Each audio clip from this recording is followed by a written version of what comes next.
Assalamualaikum warahmatullahi wabarakatuh. Good morning, my student. Good morning, everyone. How are you today? I hope you always fine and healthy. Okay, before we are study, let's pray together. Start. Bismillahirrahmanirrahim. Ashhadu an la ilaha illallah wa ashhadu anna Muhammadan Rasulullah. Allahumma salli ala Sayyidina Muhammad wa ala alihi wa sahbihi ajmain. Walhamdulillahi rabbil alamin. Raditu billahi rabba wa bil islami dina wa bi Muhammadin nabiyya wa rasulah. Rabbi sidni ilma warzuqni fahma waj'alni min ibadika sholihin. Amin. Finish. Okay, before we start, ya, sebelum kita mulai belajarnya, we start our study, please prepare your stationery. Silakan. The title of chapter 2 is We Can Do It and We Will Do It. Itu judulnya bab 2 ini, ya tadi ya, kompetensi dasar yang akan kita bahas ya dalam bab 2 ini adalah menerapkan fungsi sosial, struktur teks, unsur kebahasaan yang melibatkan tindakan memberi dan informasi terkait kemauan dan kemampuan melakukan suatu tindakan. Tuh. Oke, kita mulai saja pembahasan materi kita dari stating capability and willingness, menyatakan kemauan dan kemampuan. Yang pertama, the expressing capability, ungkapan menyatakan kemampuan ya. There are several models that can be used to express ability such use, can, could, and be able to. Ini adalah kata bantu yang biasanya digunakan ya untuk mengungkapkan kemampuan, itu biasanya pakai can, could, and able to. Poin pertama yang A, showing ability to do something. Berarti menunjukkan kemampuan melakukan sesuatu.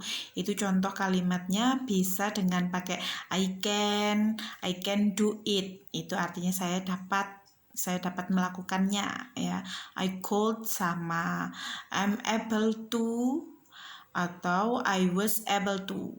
Tergantung nanti bentuk kalimatnya. Ada yang bentuk present tense, kalau past tense berarti pakai was ya. I was able to. Saya dapat melakukannya sama I feel sure I'm able to. Saya sangat yakin dapat melakukannya. Itu menunjukkan kemampuan. Nah, sekarang yang B ya, asking someone ability and doing something. Berarti menanyakan kemampuan orang lain untuk melakukan sesuatu. Menanyakan apakah orang lain itu bisa, apa orang lain itu mampu melakukannya. Nah, kayak gitu ya. Bisa menggunakan can you ya. Dapatkah kamu titik-titik? Contohnya can you singing, can you swimming, can you cooking, kayak gitu ya. Dapatkah kamu bernyanyi, dapatkah kamu masak, dapatkah kamu berenang, kayak gitu. Yang kedua bisa pakai dengan are you able to, apakah kamu mampu titik-titik gitu ya. Yang ketiga, sekarang poin yang ketiga, inability, itu adalah ketidaksanggupan ya. Contohnya berarti jawabannya bisa dengan saya tidak sanggup, kayak gitu ya. Kalau tadi sanggup itu berarti I can, I could, itu sanggup. Nah, sekarang kalau yang tidak sanggup ini inability. I cannot ya, saya tidak bisa. I don't have ability, saya tidak mampu titik-titik. lanjutannya apa, tidak mampu apa gitu ya. I'm not competent in, saya tidak berkompeten di bidang ini. I won't be able to, saya tidak mampu titik-titik gitu. Yang kedua adalah expressing willingness and unwillingness. You can use to be plus going to, will, or to be plus verb ing to express a will to do something in the future. Jadi kamu dapat menggunakan rumus ini ya, bisa menggunakan rumus to be plus going to yang pertama, yang kedua boleh pakai will ya, boleh menggunakan tambahan will, yang ketiga boleh pakai to be plus verb ing untuk menyatakan kemauan atau kesanggupan di waktu yang akan datang ya. Poin pertama kita akan bahas dulu yang pakai to be plus going to ya. It is used to express an action in the near future that has already been planned or prepared. Jadi ini digunakan untuk mengungkapkan perbuatan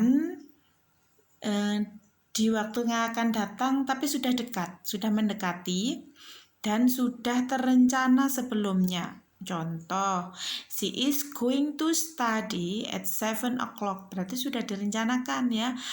Tadi sudah direncanakan. Jadi bisa menulisnya she is going to study at 7 o'clock. Boleh pakai going ya. They are going to play football. Mereka akan pergi bermain sepak bola. Berikutnya sekarang yang pakai will. It is used to make prediction about the distant, uncertain future over our help to someone or to make a promise. Jadi ini digunakan untuk memprediksi ya, kejadian akan datang atau untuk membuat suatu janji. Nah, itu bisa pakai will. Contoh kalimatnya, I will go to the library tomorrow. Saya akan pergi ke perpustakaan besok. Nah, itu kan masih besok, berarti masih direncanakan.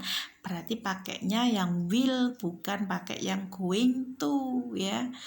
Soalnya kejadiannya kan masih besok, masih agak lama. Itu pakai will. I will go to the library tomorrow. Berikutnya, ada contoh berikutnya. Mother will not cooking for dinner tonight.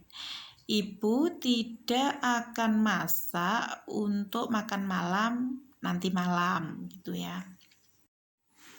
Nah, jadi kesimpulannya dari materi yang kita bahas tadi ini ada dua. Ya, yang pertama expressing capability or inability ya. Jadi ungkapan kemampuan atau ketidaksanggupan.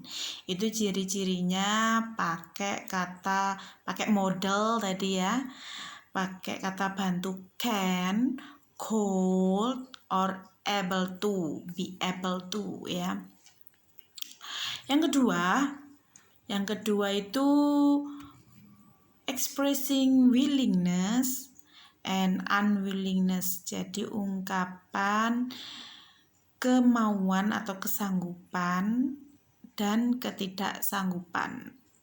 Ciri-cirinya pakai rumus, bisa to be plus going to, bisa pakai will, bisa pakai to be plus verb ing ya. Saya rasa materi yang saya sampaikan cukup jelas. Kalau sudah jelas, silakan kalian kerjakan tugas kalian. Yang pertama, text 1, itu tugas pertama, write a dialogue about the use expression of stating ability and disability. Jadi silakan kalian tulis dialog tentang ungkapan menyampaikan kemampuan dan ketidakmampuan. Yang kedua, text 2.